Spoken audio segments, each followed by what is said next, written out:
오늘의 시대는 모든 면에서 열려져 있는 시대라고 얘기합니다. 그러나 우리가 느끼는 또 심정적으로 느끼는 오늘의 시대는 문이 아주 닫혀진 것처럼 매우 답답하기 이를 데 없는 그러한 시대에 살고 있습니다. 특별히 교회가 그렇습니다. 그 어느 때보다도 교회의 문은 넓게 열려져 있습니다. 그렇지만 그러나 정말 교회에 열려진 문으로 들어와야 될 새로운 생명들, 예수를 믿고 결단하고 주님을 따르겠다라고 작정한 이와 같은 새 생명들은 잘 보이지 않습니다. 열려져 있는 것 같지만 사실은 닫혀져 있는 교회, 이것이 오늘의 현실이라고 말할 수가 있습니다. 왜 이렇게 되었는가? 왜 오늘의 교회가 이렇게 닫혀진 교회가 되어졌는가 하는 것입니다. 그것은 성령으로 충만하지 않기 때문인 것입니다. 사실 이 성령으로 충만하지 않다 보니까 모든 것이 다 형식화 되어져 버리고 말았습니다. 그래서 A.W. 토저라고 하는 사람은 이렇게 말을 했습니다. 만일 하나님께서 성령을 이 땅에서 데려가신다 해도 교회가 하고 있는 대부분의 일은 전혀 지장이 없이 계속될 것이고 아무도 어떤 차이도 알아내지 못할 것이다. 정말 그렇습니다. 교회에서 성령이 떠나가도 교회는 그냥 유지할 수 있을 것입니다. 이렇게 주일마다 모이면 예배드리고 그리고 또 모여서 필요한 일들이 있으면 회의를 하게 될 것이고 또 하나님 앞에 찬양도 올려드릴 것입니다. 그러나 형식은 다 갖추었지만 성령의 충만함이 보이지 아니하는 형식주의는 계속되어질 것입니다. 그러나 성령이 충만하지 않기 때문에 죄인을 구원하는 역사는 더 이상 일어나지 아니할 것입니다. 참으로 교회의 문이 열려져 있지만 실상은 문이 닫혀져 있는 그러한 교회의 현실을 우리는 직시하고 살아가고 있습니다. 그러나 사도행전의 초대교회, 그 예루살렘의 초대교회는 그렇지 않았습니다. 우리처럼 신약 성경을 가지고 있는 것도 아니었습니다. 이렇게 찬양대가 있는 것도 아니었습니다. 이와 같이 잘 지어진 교회 건물도 없었습니다. 그리고 교회에 잘 갖추어진 조직도 없었습니다. 그렇지만 그 초대교회는 오늘 우리들에게 없는 세상을 뒤흔들 만한 능력이 있었습니다. 오늘 교회에 있어야 할 이 성령의 충만한 모습이 오늘 그들에게는 있었다라고 하는 말입니다. 그래서 길 잃은 자들을 예수께로 인도하고 그리고 복음이 전해지게 되면 회개하고 그리고 예수를 영접하고 그리고 예수님의 걸어가신 그 길을 따라가는 이와 같은 놀라운 부흥의 역사들이 일어났습니다. 그들은 사실은 사방으로 문이 닫혀져 있었지만 그러나 내용적으로 보게 되면 문이 열려져 있는 교회, 세계를 향해 뻗어나가는 부흥하는 교회였습니다. D.L. 무디의 말처럼 오늘의 교회는 장례식을 한 가지 치루어야 하는데 그것은 형식주의이다. 그것을 깊이 묻어버려서 다시는 살아나지 못하게 해야 한다. 이런 말을 했습니다. 참으로 되새겨 우리가 들어야 될 말입니다. 초대교회는 이 형식주의가 교회를 지배하지 못하도록 늘 기도하는 일에 힘을 썼습니다. 사도들은 주님에게 주여 우리에게 설교하는 법을 가르쳐 주세요 라고 요청하지 않았습니다. 또 오늘 사도들은 주여 우리에게 찬양하는 법을 가르쳐 주십시오 이렇게 요구하지 않았습니다. 그들이 주님에게 요구한 것 한 가지였습니다. 주님, 우리에게 기도하는 법을 가르쳐 주옵소서. 그리고 그와 같이 사도들이 주님에게 기도하는 법을 가르쳐 달라고 요청한 이유는 늘 바라보는 그 주님께서 한적한 곳에 가서 기도하실 때마다 그 하늘의 큰 능력과 그리고 그 은혜를 힘입고 그 기도를 통해서 그 능력이 소통되어지고 땅에 임하는 모습을 바라보면서 우리가 주님에게 배워야 할 것은 기도하는 법인 것을 저들이 깨닫고 우리에게 기도하는 법을 가르쳐 주옵소서 이렇게 요구한 것입니다. 물론 여러분들도 지금 이렇게 삼부 예배에 참석해서 눈을 감고 기도하시는 분들 계신데 이건 배워서 이루어진 기도가 아니라 저절로 여러분들이 눈꺼풀이 내려와가지고 드리는 기도의 모습인데 이건 주님이 가르쳐 주신 법이 아닙니다. 깨어있기를 부탁을 드리겠습니다. 이러한 제자들이 이와 같이 주님에게 기도를 배우면서 다락방에 모여서 저녁 기도에 힘쓸 때에 성령이 임했습니다. 그리고 그 성령은 연약한 제자들에게 기도와 중보의 영으로 새롭게 임하였던 것입니다. 이렇게 성령 충만을 받고 난 이후부터 위급한 일이 생기면 모여서 먼저 기도하는 것이었습니다. 사방으로 문이 닫혔을 때에 모여서 소리 높여서 하나님의 이름을 부르며 하나님의 응답하신다는 것을 그들에게 삶의 현실로 보여주게 되었고 나타나게 되어진 것입니다. 원하기는 우리 보강중앙교회가 이 형식주의를 깊이 묻어버리고 하나님 앞에 나가 기도할 때마다 성령의 충만한 역사가 일어나는 살아있는 생명력 있는 죄인들을 구원하는 오늘 이 시대의 주님이 필요로 하는 교회가 될 수 있기를 주의 이름으로 소원합니다. 그렇게 되어지기를 원합니다. 첫째로 오늘 본문에 나타난 초대교회는 위기 중에 합심 기도로 닫힌 문을 열었습니다. 초대교회는 마가의 다락방에 모인 무리들이 전혀 기도에 힘쓸 때에 성령이 불과 같이 임함으로 인해서 초대교회가 탄생되어졌습니다. 이 기록이 사도행전 2장에 기록되어져 있습니다.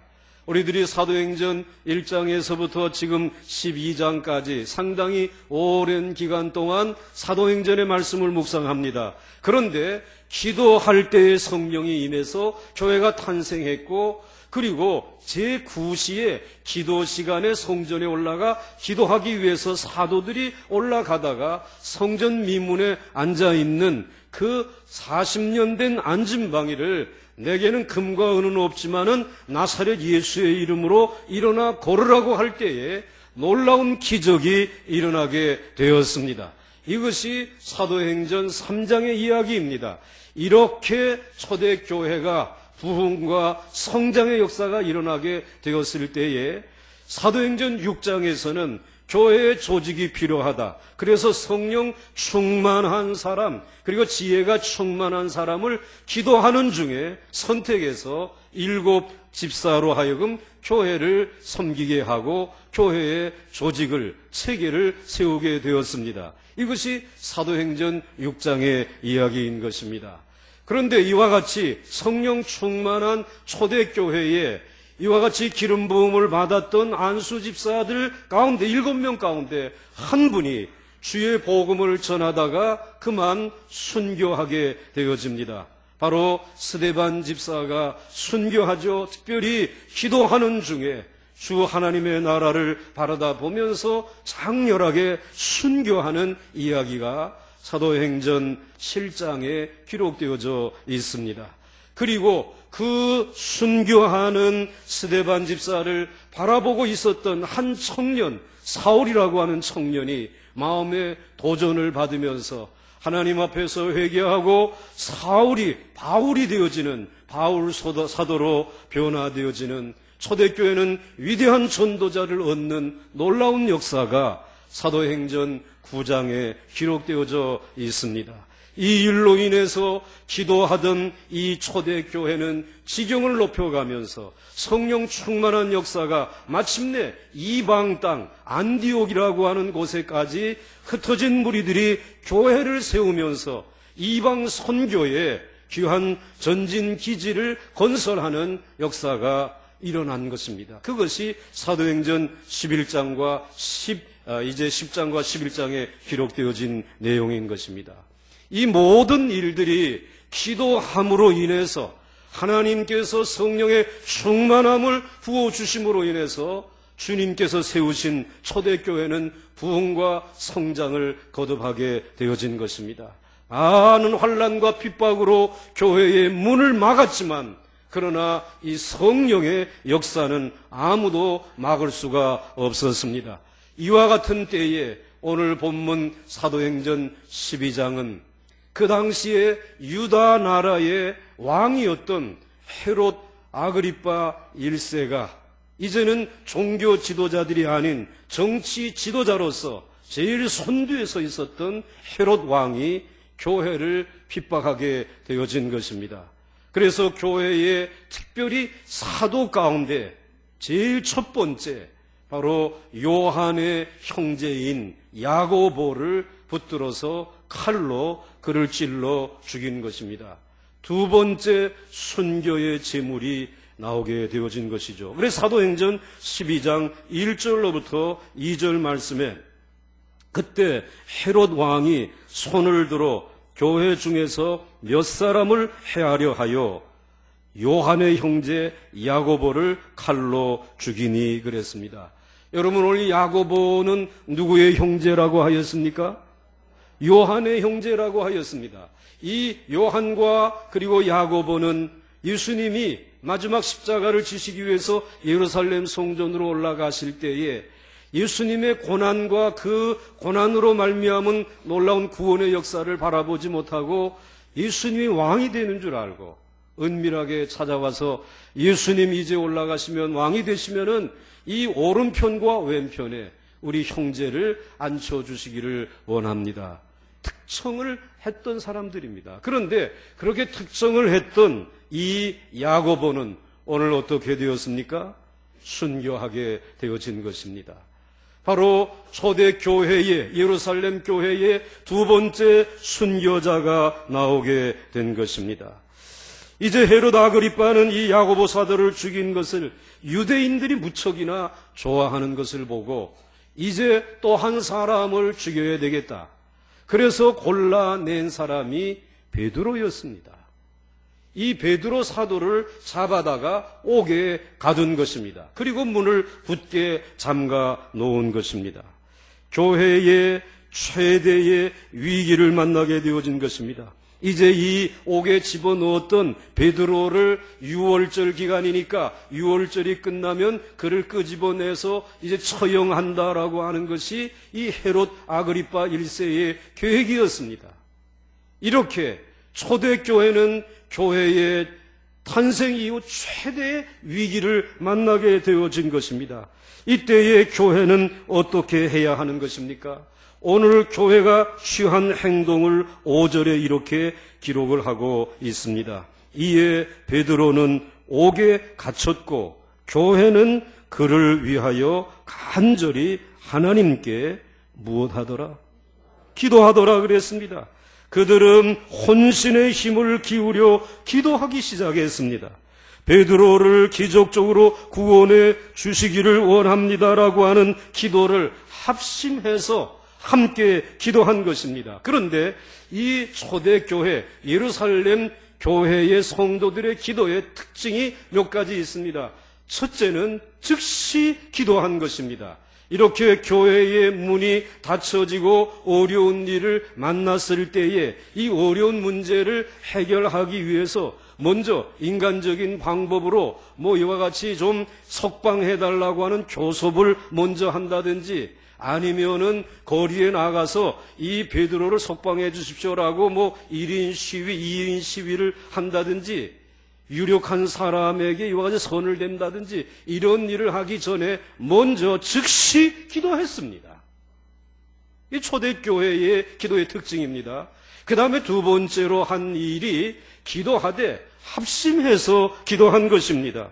문제가 발생했을 때에 이와 같이 일부는 석방교섭을 하고 일부는 기도하는 양다리 걸치기식의 기도가 아니라, 오늘 5절 말씀을 다시 보게 되면 이에 베드로는 옥에 갇혔고 교회는 그를 위하여, 교회 전체가 합심해서 그를 위하여 간절히 하나님께 기도하더라. 아멘. 기도하되 합심해서 기도했다라는 말입니다. 즉시 기도하고 합심해서 기도하고, 세 번째로는 이 응답이 이루어질 때까지, 문이 열려질 때까지 기도하였습니다. 베드로가 석방되어 돌아올 때까지 기도한 것입니다. 즉 기도의 응답이 있을 때까지 하나님께 매여 달려 기도하였습니다. 초대교회는 최대의 위기를 만났을 때 주의 약속을 붙잡고 기도하기 시작한 것입니다. 합심해서 기도하기 시작한 것입니다. 마태복음 7장 7절로부터 8절에 주님이 이렇게 약속하지 않았습니까? 구하라 그러면 너희에게 주실 것이요, 찾으라 그리하면 찾아낼 것이요, 문을 두드리라 그리하면 너희에게 열릴 것이니 구하는 이마다 받을 것이요, 찾는 이는 찾아낼 것이요, 두드리는 이야기는 어떻게 될 것이라? 문이 열릴 것이다 라고 주님 약속해 주셨습니다.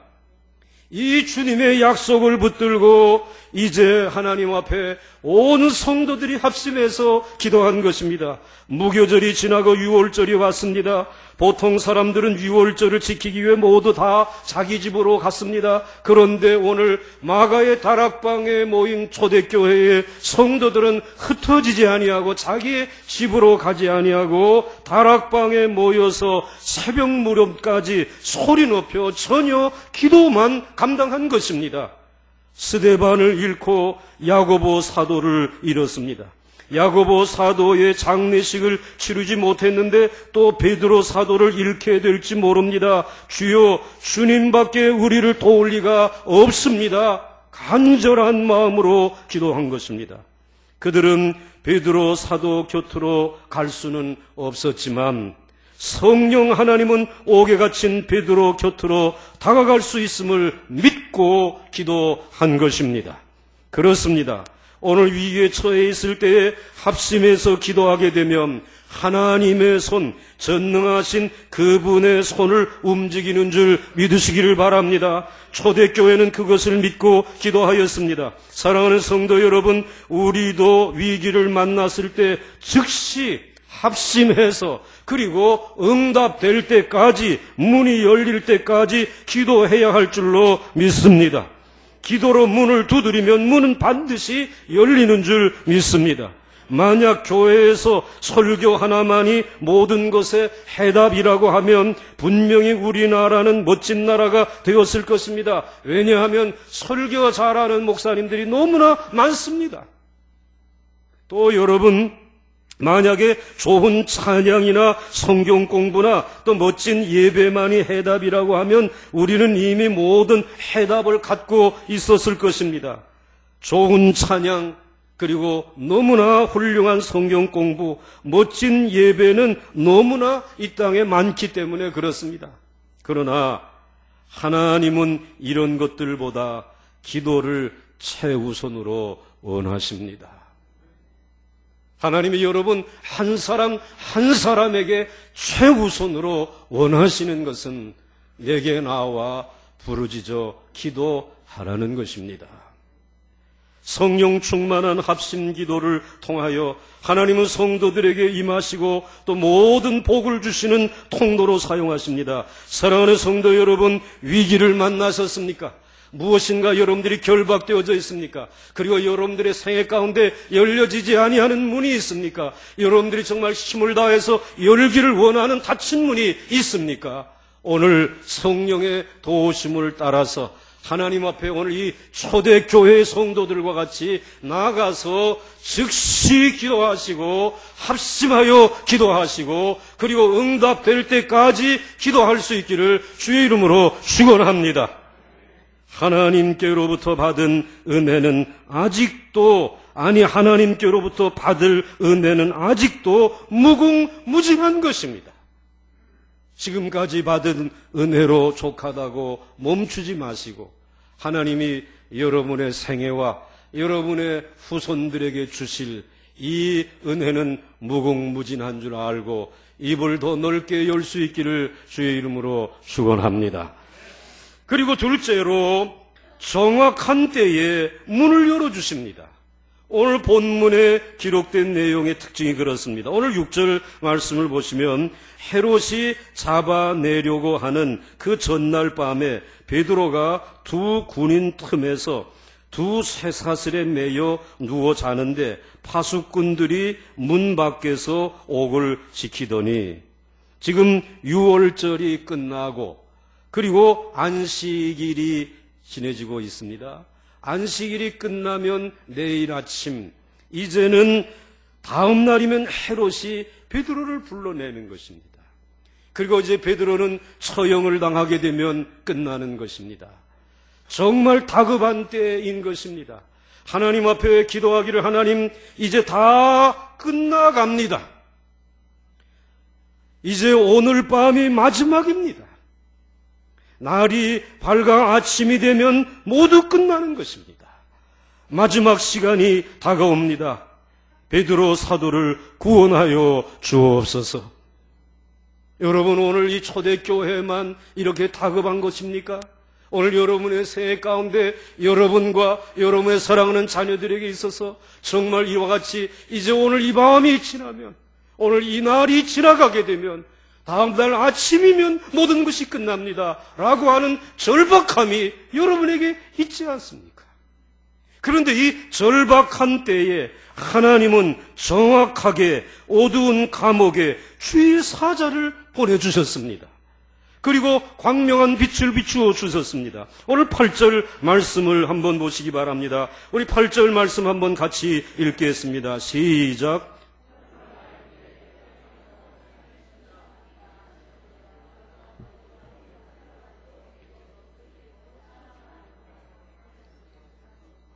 왜 이렇게 중구난방입니까?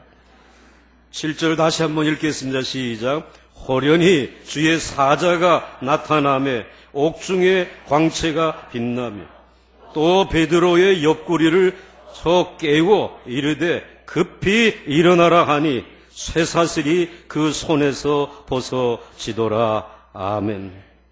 너무 늦지도 아니하고 너무 이르지도 아니하고 가장 적절한 때에 하나님께서 찾아오셔서 주의 사자를 보내주시고 그리고 또 하나님의 호련히 광명한 빛을 비추어 주시며 오늘 이 베드로의 손에 모든 결박들을 풀어주시는, 모든 성도들의 기도에 응답해 주시는 놀라운 기적이 일어났습니다.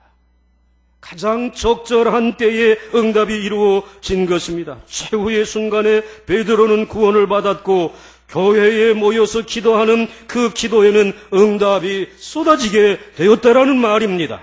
사랑하는 성도 여러분, 우리는 이러한 성령 충만한 믿음을 붙들고 있기만 하게 되면 우리는 닫힌 문 때문에 두려워하지 아니하고 담대히 나갈 수 있는 줄로 믿습니다. 하나님의 시계는 우리의 시계와 나의 시계와는 다르다라는 말입니다. 오늘 본문에서 우리는 하나님께서 거듭해서 초대교회의 성도들의 기도의 응답으로 베드로에게 무엇인가를 계속해서 신호를 보내고 계시지 않습니까? 먼저는 주님께서 주의 사자를 이 베드로의 감옥으로 보내셨습니다. 그리고 두 번째로는 우리 주님께서 이와 같이 베드로가 묻혀 묶여있는 그곳에 강명한 빛을 비추어서 옥중의 광채가 빛나게 하셨습니다. 사실 이 주의 사자나 밝은 빛은 베드로를 옥에서 지키고 있는 옥졸들에게는 보이지 아니하는 것들입니다.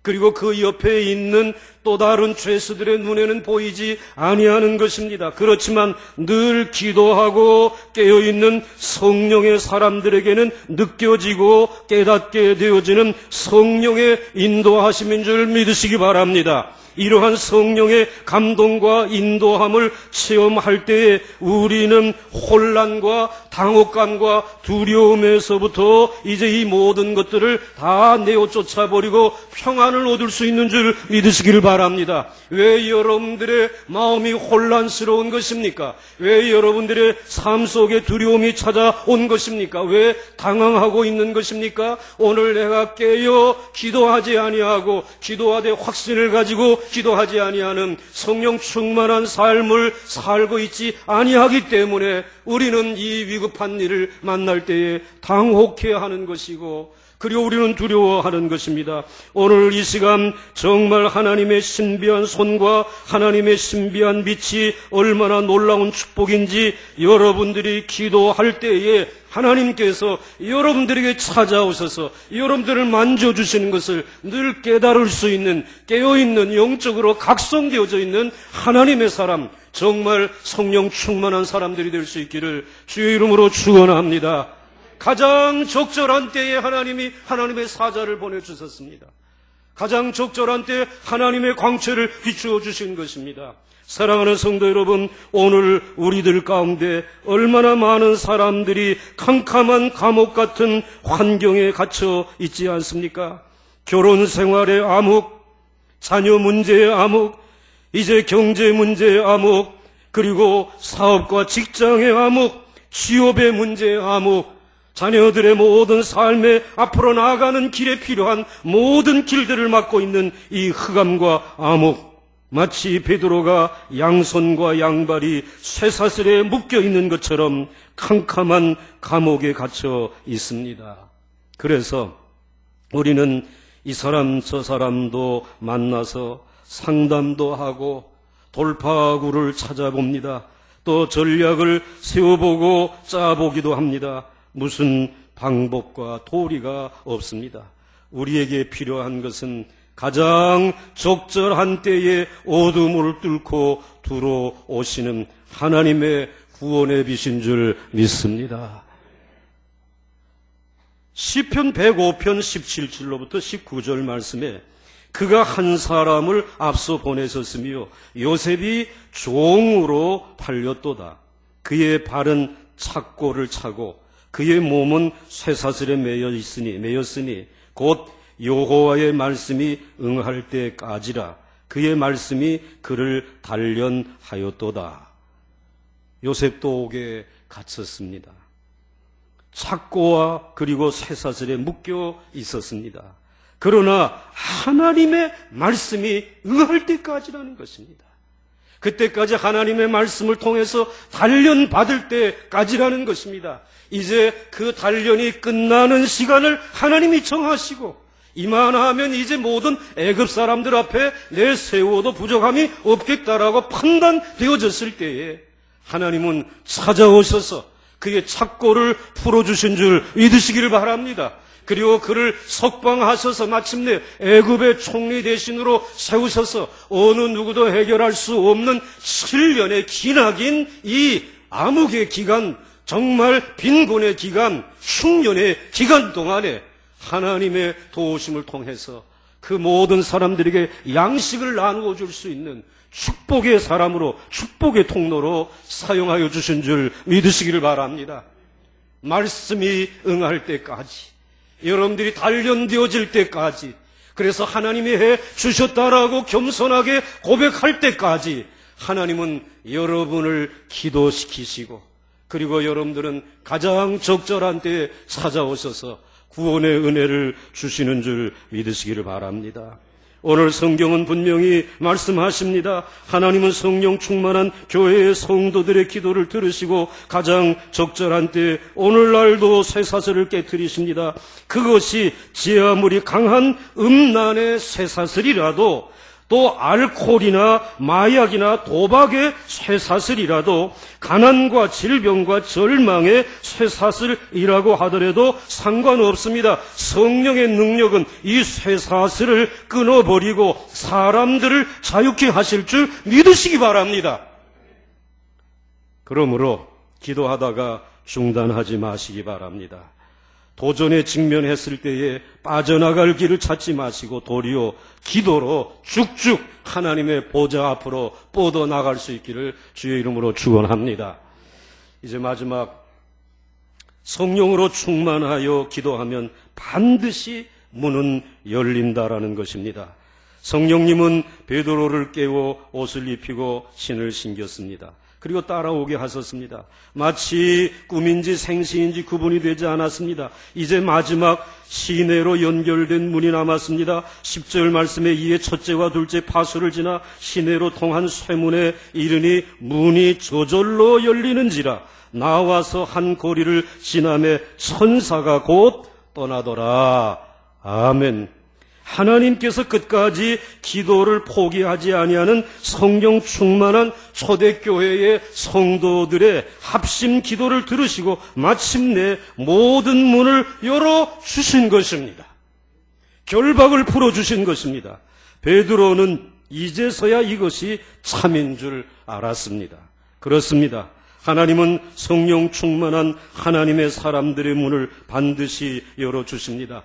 요셉이 옥에 갇혔지만은 하나님과 함께하는 요셉에게 문을 열어주셨습니다. 사도 바울이 빌립보의 감옥에 갇혔지만은 그러나 하나님 앞에 기도하고 찬송하는 그의 문을 열어주셨습니다. 베드로 역시 문이 열리는 축복을 받았습니다. 시편 18편 6절에 내가 환난 중에서 여호와께 아뢰며 나의 하나님께 부르짖었더니 그가 그의 성전에서 내 소리를 들으시며 그의 앞에서 나의 부르짖음이 그의 귀에 들렸도다.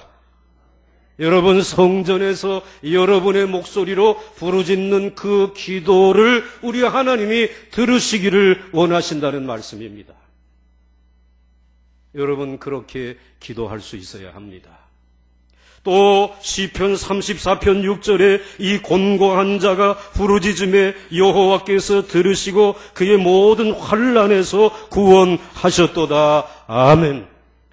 곤고한 자리에 있을 때에 염려하지 마시고 하나님 앞에 나와 부르짖으면 그분이 여러분의 목소리를 기억하시고 들으시는 줄 믿으시길 바랍니다. 여러분, 왜 우리가 환난을 당할 때에 열린 문을, 닫힌 문을 열기 위해 기도해야 하는 줄 아십니까?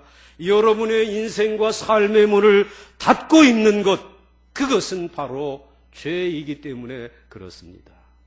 죄가 지금 엎드려서 그 문을 막고 있는 것입니다. 가인이 동생 아벨을 돌로 쳐서 죽였습니다. 죄를 지었습니다. 그때 하나님께서 가인에게 하신 말씀이 창세기 4장 7절에 내가 선을 행하면 어찌 낯을 들지 못하겠느냐? 선을 행하지 아니하면 죄가 문에 엎드려 있느니라. 그가 너를 원하나 너는 죄를 다스릴지니라.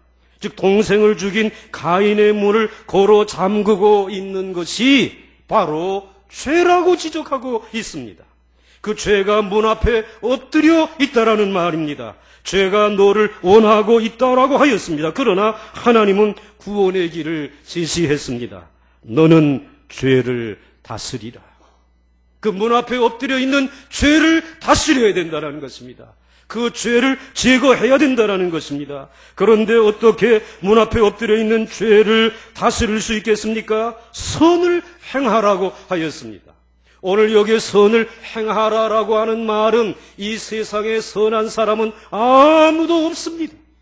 오직 선하신 분은 하나님의 아들 예수 그리스도 한 분뿐인 줄 믿으시길 바랍니다. 그래서 예수 그리스도께서 우리가 죄를 저질러서 그 죄가 우리의 문 앞에 엎드려 있지만 우리 주 예수 그리스도께서 우리를 대신해서 십자가에 죽으심으로 인해서 그 모든 죄를 담당하심으로 인해서 그 앞에 엎드려 있는 죄의 문제를 해결해 주신 줄 믿으시기를 바랍니다. 그리고 놀라운 구원의 문을 우리에게 열어주신 줄 믿으시기 바랍니다. 그러므로 여러분, 여러분의 인생에 선하신 분은 오직 예수 그리스도이신 줄 믿으시길 바랍니다. 그래서 예수 그리스도에 대해서 히브리서 13장 12절 말씀에 그러므로 예수도 자기 피로써 백성을 거룩하게 하려고 어디에서? 성문 밖에. 지금 문은 닫혀져 있습니다. 그러나 우리 주님께서 우리가 저질러 놓은 수많은 죄악들이 있는 성문 밖으로 쫓겨나셔서 그곳에서 고난을 받으셨습니다. 죄 없으심에도 불구하고 십자가에서 죽으시면서 그 모든 죄의 값을 지불하시고 그리고 하나님의 부활의 능력으로 살아나심으로 인하여 이 죄악의 모든 사슬을 끊어놓으시고 죄악의 모든 장애물들을 다 제거하여 주시고 엎드렸던 그 죄악을 모두 하나님께서 우리 주님이 등 뒤로 던져버리시면서 오늘 저와 여러분에게 놀라운 구원의 문을 열어주신 줄 믿으시기를 바랍니다. 그 예수 그리스도가 선이시라는 말씀입니다. 그러므로 여러분의 인생의 문이 닫혀졌고 열려지지 않는다라고 할 때에 여러분 왜 우리가 기도해야 하는가? 우리가 기도하는 이유는 오늘 내 삶의 앞을 가로막고 있는 이 죄의 문제를 해결하기 위해서 우리는 기도의 자리에 나가서 예수의 이름을 부르면서 선하신 그분의 이름을 부르면서 우리의 죄를 통회하고 자복할 때에 우리 주님께서 우리의 기도를 들으시고 그 닫힌 문을 베드로의 그 문을 열어주신 것처럼 저와 여러분의 인생의 문을 열어주실 줄 믿으시기를 바랍니다. 저도 하나님 앞에 간절한 마음으로 요즘에 문을 열어달라고 기도하는 것이 있습니다.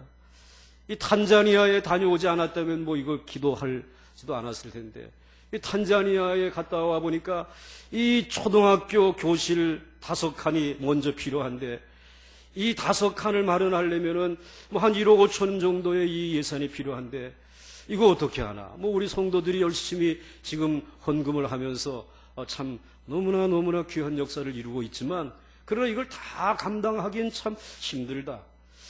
그래서 이제 한 5천만 원이라도 어떻게 좀 이렇게 생기는 길이 없을까 하고 하나님 앞에 기도하는 중에 몇 주 전에 아주 놀라운 일이 벌어졌습니다.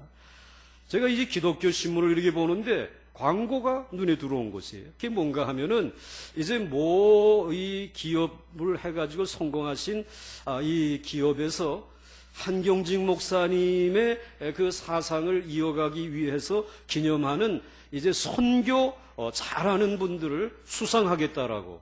그런데 두 팀에게 시상을 하는데 한 팀당 5천만 원이라는 거예요. 야, 이거 내게 지금 5천만 원이 이제 우리 교회에 이게 필요한데 바로 이거구나. 그리고 무릎을 쳤습니다. 그리고는 이 서류를 꾸며가지고 그래가지고 우리 선교 담당 목사님들 이렇게 꾸려가지고는 제출을 했습니다. 그리고 기다리고 있는데 연락이 안 오는 것입니다.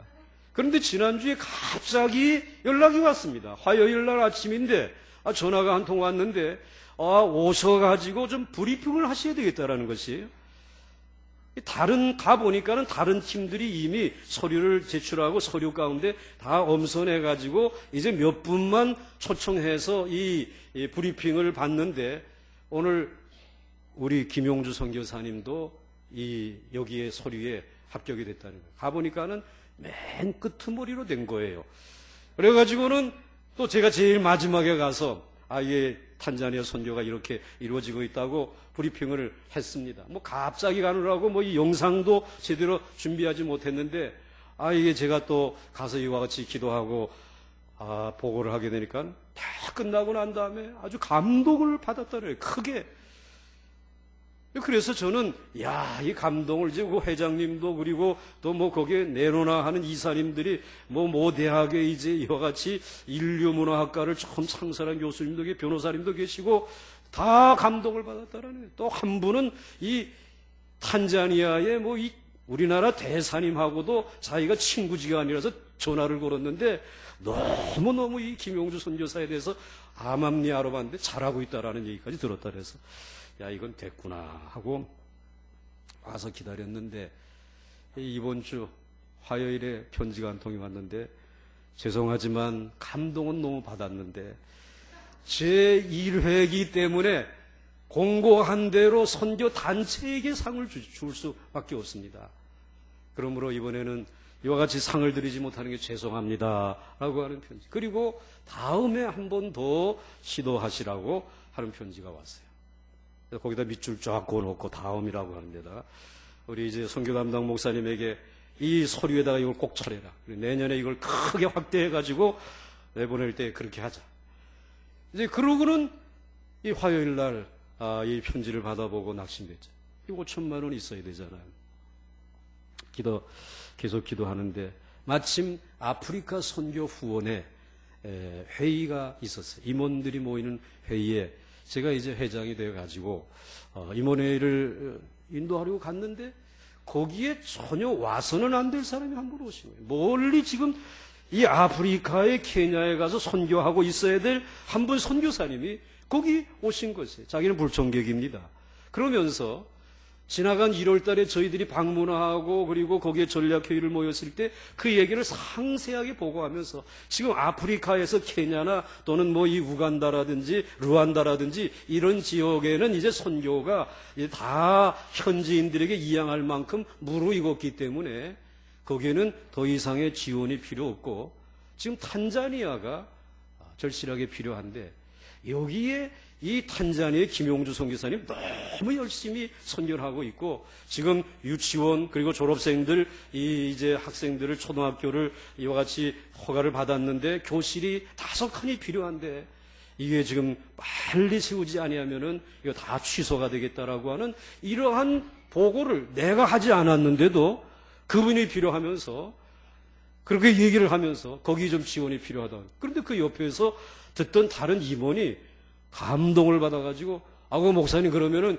우리 아프리카 선교회 후원에서 5천만 원 지원하실지다. 한국에 있는 이 선교 후원회 중에 제일 약한 데가 이 아프리카 선교 후원회입니다. 겨우 예산이 지금 한 8천만 원 남아있는데 거기 5천만 원 떼주면 우리 뭘 먹고 사는가 말이야. 그래 하자고 말이지. 그래가지고는 거기서 동의합니다 하니까는 또 다른 데서 제청합니다 그래가지고 회장님은 가부만 물으라는 거예요. 그게 얼마나 쉽습니까? 가시면 이해하십시오. 여러분은 웃었지만 거기 있는 분들은 다 이해하셨습니다. 할렐루야.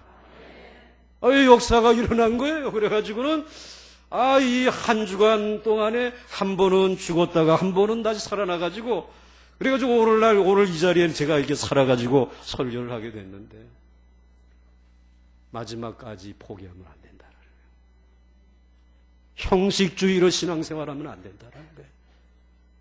성령 충만한 가운데 마지막까지 이제 즉시 기도하고 그리고 합심해서 기도하고 응답될 때까지 기도할 때에 하나님께서는 지금도 닫힌 문 같지만 오늘 우리들에게 문을 열어주시면서 영혼을 구원하고 하나님의 나라의 일들을 이루어 가시는 줄 믿으시길 바랍니다.